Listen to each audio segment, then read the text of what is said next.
आप देख रहे हैं जीके खबर। बिहार मुजफ्फरपुर के लाडली ने कल कलेक्ट्री में धरना देने पहुंची लड़की के समर्थन में कई पार्टी का नेता समर्थन पहुंचा। जैसा कि मालूम है, एक महीना पहले वार्ड 41 सीमा झा के पति पूर्व पार्षद विजय झा पर दुष्कर्म का आरोप लगाया था। आरोपी का अभी तक गिरफ्तारी नहीं होने पर पीड़िता के कई संगठन आगे आकर प्रशासन से मांग किया जल्द गिरफ्तारी। जन अधिकार पार्टी के सुप्रीमो पप्पू यादव ने पीड़िता से मिलकर घटना का जानकारी लिया था। कोर्ट में 164 का बयान होते ही आरोपी को गिरफ्तार हो जाना चाहिए। बेटी लाडली को मारने का धमकी दी जा रही है। आइए लाडली बेटी क्या कुछ बोल रहे हैं, सुनिए।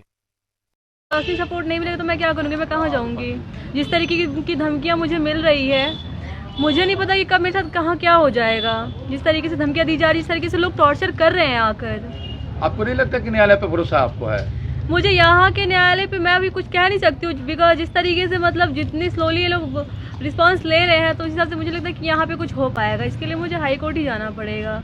अगर वहाँ से कोई रिस्पांस नहीं मिलेगा तो मैं लास्टली आत्महत्या करने पे ही मजबूर होंगी। मतलब आप पूरी तरह ठान लिए हैं कि हमको न्याय मिलना चाहिए? जी देखिए, चूंकि माननीय जिलाधिकारी महोदय एक धरना स्थल सजा कर रखे हैं कि भाई आप न्याय की गुहार लगाना है अगर हमारे दरवाजे पे, तो पहले आकर धरना दे दीजिए। तो इसलिए हम लोग को मजबूरी हो जाती है धरना पर बैठना।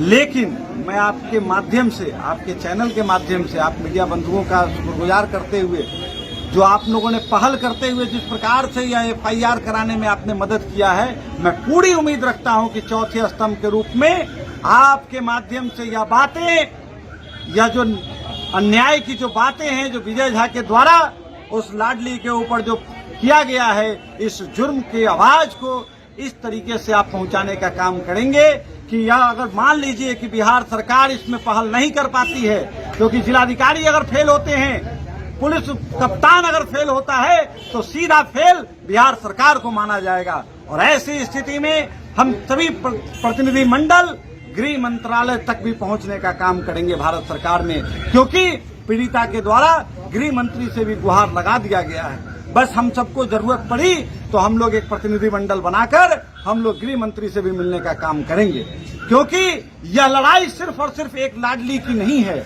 यह लड़ाई मुजफ्फरपुर के वो समस्त लाडलियों की रक्षा की लड़ाई है, जिनकी सुरक्षा को लेकर आज यह जिला प्रशासन कुंभकर्णी निद्रा में सोया हुआ है। और वो भेड़िया, वो वैसी बलात्कारी विजय झा जो आज खुलेआम घूम रहा है और इस लड़ाई में साथ देने वाले लोगों के ऊपर खुलेआम धमकी देने का काम कर रहा है, जिसका जीता जागता उदाहरण पिछले दिनों आपने देखा है कि एक सामाजिक कार्यकर्ताओं को किस प्रकार से भरी चौराहे में उसने प्रताड़ना करने का काम किया है। इसलिए इस भेड़िया को जब तक जेल नहीं का जगह नहीं मिलेगा, तब तक यह संघर्ष जारी रहेगा। अपना विचार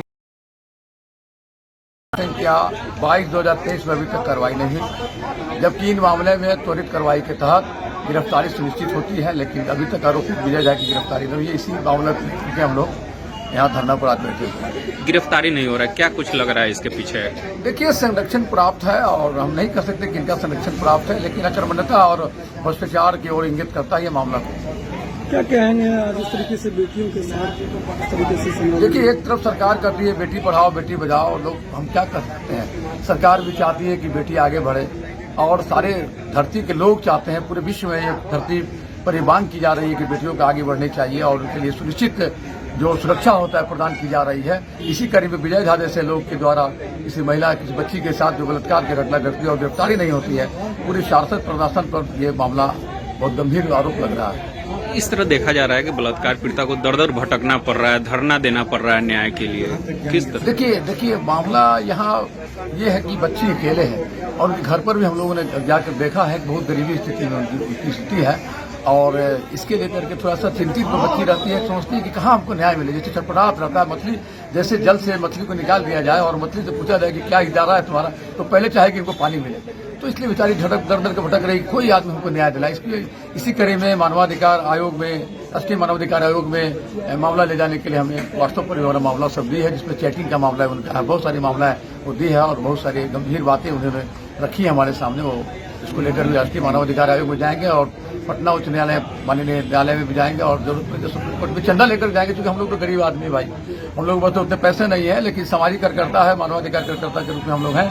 तो चंदा मांग करके भी हम लोग लेके न्यायालय जाएंगे, ताकि शासन प्रशासन को भी ना लगे कि हम लोग गलत कर रहे हैं या वो विजय झा गलत कर रहा है या ये गलत कर रही है। मामला जो सामने जो साक्ष्य है वो साक्ष्य के आलोक में कार्रवाई होगी, ऐसा हमारा मानना है। क्योंकि 164 के बयान में मामला जहाँ तक जानकारी है कि सही मामला है। बैनर में लिखा हुआ था कि साक्ष्य मिटाने की कोशिश की जा रही है, क्या है? देखिए, साक्ष्य मिटाने का जहाँ तक सवाल ये होता है कि देखिए माननीय न्यायालय में जो 164 के बयान के तहत जो मामला है वो और जो मेडिकल जांच